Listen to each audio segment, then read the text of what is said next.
Selamat malam teman-teman. Undang-undang menyewa alat berat dari salah satu PT. PT-nya nggak usah dilihatkan ya untuk menjaga kode etik.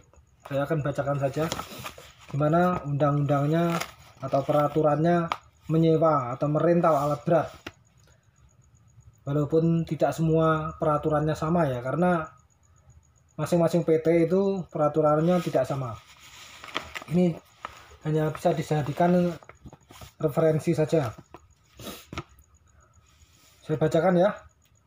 Unit ekskavator PC 200, harga sewa per jamnya 190.000, belum termasuk mop demop ya. Mop demop itu membayar sendiri selain 190.000 itu per jam.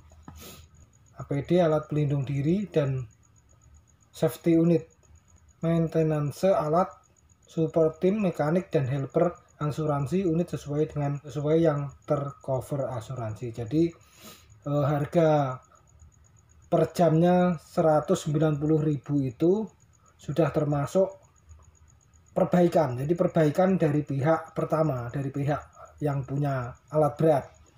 Tapi harga di atas belum termasuk biaya BBM industri. Jadi solarnya alat berat itu yang membelikan penyewa, bukan pihak pertama, bukan yang punya alat, bukan PT yang punya alat berat, tapi adalah biaya BBM-nya ditanggung oleh penyewa sendiri.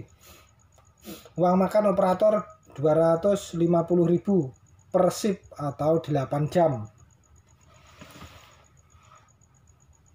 Biaya mobilisasi dan demobilisasi. Di mobilisasi itu pengertiannya perjalanan dari garasi ke proyek. Demobilisasi perjalanan dari proyek kembali ke garasi atau ke PT-nya alat berat tersebut. Asuransi perjalanan, biaya uang penjaga alat atau walker. Jadi harga sewa 190.000 itu belum termasuk upah dari penjaga alat berat tersebut, karena biasanya kalau ditinggal di proyek itu ada yang menjaga, ada penjaganya, bukan satpam ya, ada penjaganya lain lagi, belum termasuk. Jadi 190.000 itu belum termasuk penjaga alat berat yang jaga malam, dan juga belum termasuk harga solar untuk BBM-nya alat berat. Harga sewa alat di atas berlaku selama masa perjanjian. Jadi harga sewa di atas berlaku selama perjanjian. Perjanjiannya berapa sewa, berapa jam atau berapa bulan gitu. Belum termasuk tempat tinggal mes operator. 190.000 per jam itu belum termasuk tempat tinggal operator. Tempat tinggal operator itu ada sendiri ya, dibebankan kepada penyewa. Biaya ambil dan kirim breaker sesuai lokasi kerja. Jadi kalau yang Anda sewa itu ekskavator bucket, kemudian Anda minta breaker, di lain hari Anda minta breaker, butuh breaker, jadi ada biayanya sendiri untuk biaya pengambilan breaker. Atau apabila diperpanjang maksimal 8 jam sebelum kontrak habis. Jadi kalau diperpanjang itu harus sebelum habis kontrak, misalkan kontrak 50 jam. Kalau diperpanjang itu minimal 8 jam. Biaya memindah alat sesuai lokasi. Pemakaian sewa alat 1 hari akan dikenakan cas 10 jam. Misalkan menyewa lagi 1 jam, misalkan menyewa lagi 1 hari, itu dikenakan cas 10 jam. Karena kalau 1 hari itu biasanya kan 8 jam ya, ini 10 jam. Pembayaran akan dilakukan di depan atau tunai transfer. Jadi sebelum alat dikirim dari garasi PT alat berat, sebelum dikirim ke proyek itu harus sudah dibayar lunas. Misalkan Anda kontraknya 50 jam ya, 50 jam itu kali 190.000 kali 50 jam sudah dibayar lunas. jam kerja 8 jam per hari. Jadi jam kerja itu maksimal 8 jam kalau per hari. Kalau lebih dari 8 jam itu ada hitungannya sendiri lagi, termasuk lembur. Misalkan kerjanya kok dari jam 8 pagi sampai jam 6 sore, itu berarti berapa jam itu? Sudah lebih kan, 9 jam kan? Itu berarti lembur, terhitung lembur 1 jam. Kalau dari jam 8 pagi sampai jam 5 sore itu kan 8 jam. Karena kepotong jam 12 itu kan istirahat ya. Pasal 2, jam kerja dan upah operator. Para pihak sepakat bahwa jam kerja dan upah operator tersebut adalah sebagai berikut. Uang makan operator yang disediakan dari pihak pertama adalah 250.000 per hari sama dengan 8 jam. Jam kerja operator adalah 8 jam per shift. Apabila lebih dari yang telah disebutkan maka akan dihitung lembur. Jadi kalau kerjanya lebih 8 jam itu artinya lembur.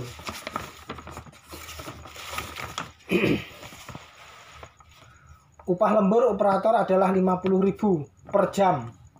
Ya, ingat ya, para penyewa, para pengrental biasanya ada yang cuman mengasih berapa? 30.000. Itu sebetulnya sudah di luar peraturan itu.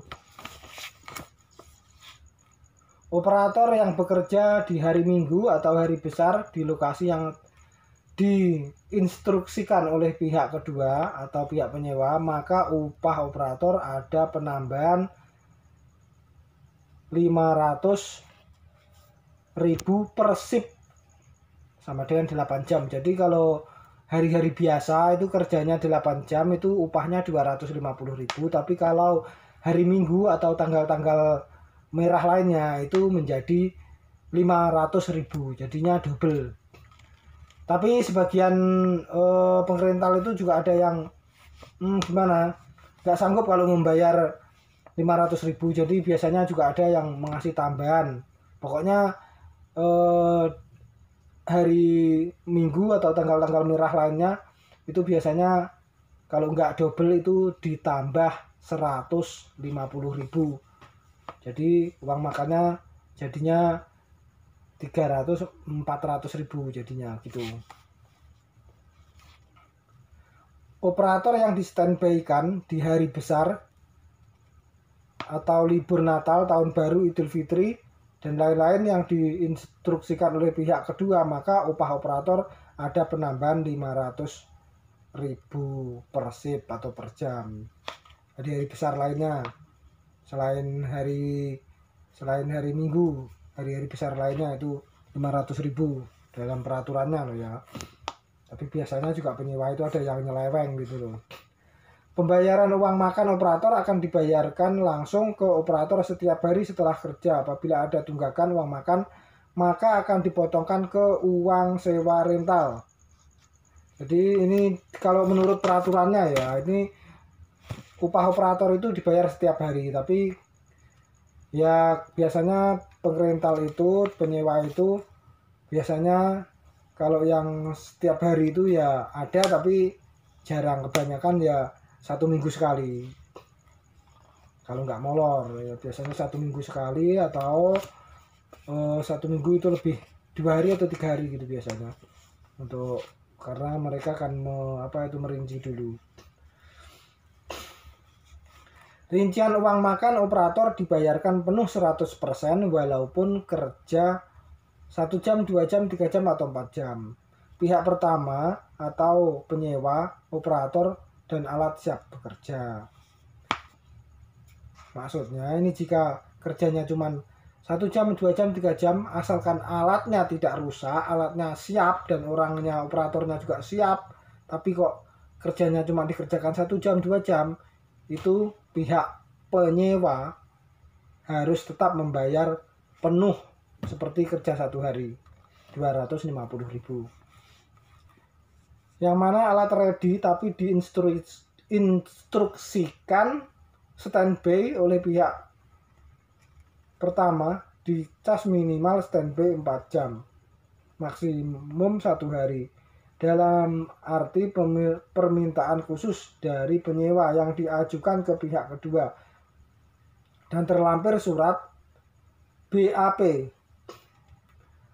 Upah operator tetap diperhitungkan 50% dari normal walaupun alat tidak bekerja, yang mana operator ada di lokasi kerja, maka pihak pertama berkewajiban memberikan upah operator 125.000 atau 50% dari upah normal operator. Ini maksudnya kalau alat dalam keadaan siap tempur, nggak rusak, operatornya juga sehat walafiat, bisa bekerja, tapi dari pihak penyewa tidak mengerjakan dengan alasan mungkin lahannya belum siap atau apa-apanya itu ada yang belum beres, itu pihak penyewa harus membayar upah operator 50% atau separuh dari upah normalnya 250. Jadi bayarkan separuh ya. Jadi 125. Itu kalau standby, alat tidak kerja sama sekali. Tapi alat dalam keadaan baik, tidak rusak. Dan dicas 4 jam oleh pihak pertama, yakni yang PT yang punya alat berat mengecas ke penyewa itu 4 jam. Sama dengan kerja 4 jam gitu. Walaupun tidak kerja. Jadi dicas 4 jam itu dengan persyaratan cuma 1 hari. Jika di belakang hari, di kemudian hari ada standby lagi, itu dari pihak pertama atau pihak yang punya alat berat tidak mau mengambil risiko seperti itu. Jadi pihak pertama atau pihak perental, pihak yang punya alat berat itu cuman mengasih kesempatan 1 hari untuk standby, lainnya tidak mau, tetap harus dicas 8 jam walaupun tidak bekerja. Oke, terima kasih kawanku. Masih banyak lagi, kalau saya baca ini mungkin ada 2 jam dan kalian mestinya kalau 2 jam itu nggak sanggup untuk menontonnya mungkin. Ini saya lanjutkan di video berikutnya ya. Sudah, sekian saja. Terima kasih telah menyimak video kami.